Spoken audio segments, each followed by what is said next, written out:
Mtazamaji wa Vibe News kutokea Msalato, Vibe la Kitatu uko live huku. Mama wa heka tayari niko mtaani. Kama ambavyo unajua, heka zangu nadhani mnazijua.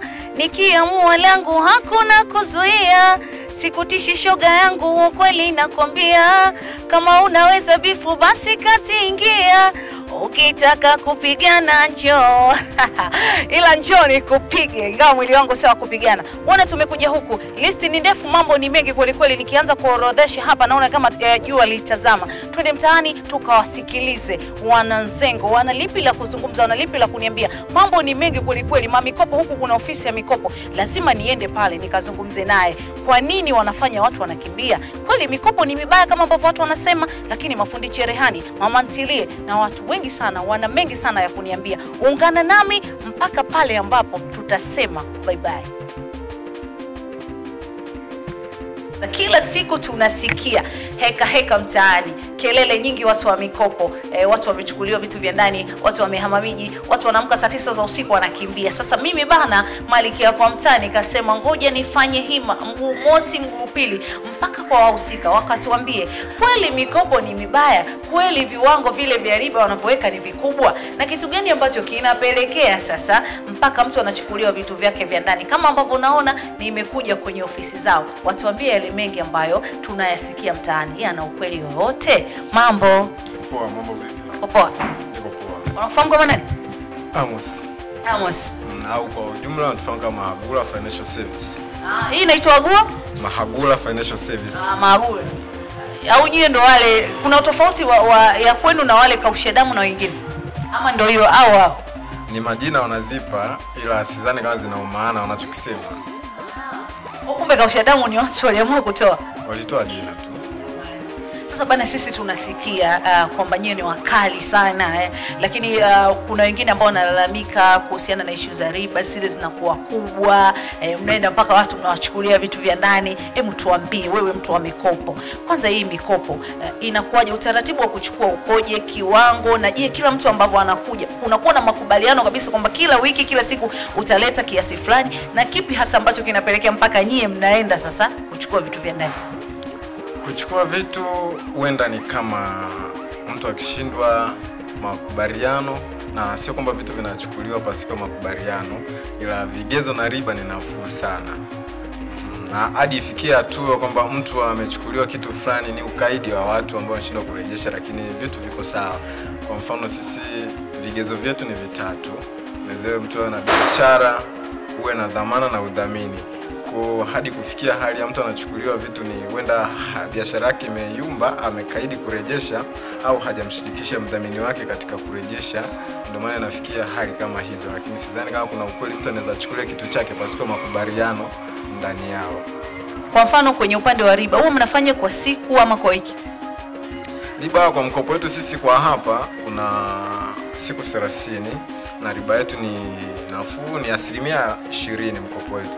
Kwa mfano unapochukua shilingi 50,000 unaanzia unarejesha shilingi 2,000 kila siku hadi siku 30, na mara utarejesha shilingi 60,000. Huoni kama ni nafuu? Kuna watu wanasema hela zenu bwana kama zina majini. Yaani ukichukua sasa hivi una uhakika kwamba hiyo 2,000 nitaipata. Lakini ukishachukua hiyo 2,000 baba hauipati. Kweli? Shida ni nini? Kama una biashara utaipata, kama hauna huwezi kuipata. Ndio maana tunakopesha wafanya biashara. Na wengi wanakuja kudanganya kwamba ni wafanya biashara na unakuta si mfanya biashara. Kwa hicho ndio kinakuja kuwatia wao ugumu na kushindwa kurejesha, baadaye kuchukuliwa vitu kwa sababu wao pia wanakuja kwa lugha ya utapeli. Unapokuja unasema una biashara na hauna biashara, pia itakuia ugumu kurejesha. Hata kama ni wewe una biashara, wewe ndio umeajiriwa, unategemea siku 30 ndio ulipwe, ulete, na sisi kila siku, itakuia ugumu tu. Kwa hiyo kwa mfano sasa kuna ile natakiwa nilete kila siku, alafu mimi nasema mpaka ikifika tarehe 29 nitakuwa nimeipata hiyo hela. Naruhusiwa kwamba kuwekeza mpaka tarehe 29 ama ni lazima kila siku nilete hela? Ni kila siku. Kwa mkataba unasema utarejesha ndani ya siku 30 kila siku hadi itakapokamilika. Na kwa makampuni yanatofautiana, kuna makampuni mengine yanarejesha kwa wiki, ila kwa sisi hapa ni kila siku. Sasa kuna wale ambao mpaka mnaenda kuwachukulia vitu vya ndani wanasema hivi, mkifika pale nyinyi hamchagui, mnabeba chochote, haijalishi alichukua 200,000, 300,000, nyinyi chochote mnachokiona mnaondoka nacho. Kwenu ipoje? Mnachukua hivyo ama mnaangalia kitu ambacho kina thamani ya ile hela ambayo mnamdai? Mkataba wetu kuna vitu unavyoandikia, kwa hatuchukui kitu chochote. Utakapo saini mkataba unaandikia dhamana ambazo utakuwa umeziweka. Ndio maana tukwambia kuna vigezo: biashara, dhamana na udhamini. Atakaposhindwa kulipia mdhamini wako, sisi tutaangalia dhamana hizo ziandikia kwenye mkopo. Hatuchukui dhamana yoyote, maana mkataba unaweza enda hadi mahakamani. Kama nimechukua 3 alafu niliandika nyumba kwa wenge. Sisi hatuchukui nyumba, tunachukua vitu vyenye uwezo wa kubebeka. Ndio mkataba wetu kwa sisi hapa. Basi nyie mpo kishua. Kwa kama kiwanja nini hambebi. Hatudili na hivyo vitu. Ndio maana kampuni zinatofautiana. Kwa kampuni yetu tunadili na vitu vyenye urahisi wa kubebeka, ila kwa ngazi. Hii ni branch. Kwa hiyo ikitegemea na kuna ngazi. Kama ukitaka hadi gari pia mkopo tunatoa, ila ndio vigezo kama vya nyumba zinakuwa. Tuambie sasa kwenye upande wa faida. Mikopo ina faida gani kwa jamii endapo ukiitumia vizuri? Watu wanajenga kupitia mikopo. Watu wanaendesha familia, wanalipa ada, wanasomesha, wanakula, wanalala kupitia mikopo. Na pia kwa kigezo ulichosema watu wanachukuliwa vitu wanalalamika, hao ni wale ambao hawaitumii mikopo kwa faida.